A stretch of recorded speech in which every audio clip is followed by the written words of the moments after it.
To send messages using your Samsung Galaxy Watch Ultra 2 is simple.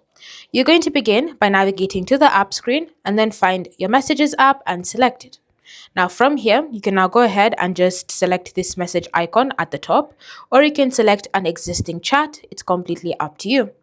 Now, once you select that, you can now go ahead and choose a contact that you currently want to talk to. And once you've selected your contact, like so, you can go ahead and select message, and you can now go ahead and type out the message that you want. So you can choose to use any of the quick replies available, or you can choose to use the on-screen keyboard, your voice to type, or any other typing option that is currently available to send the message.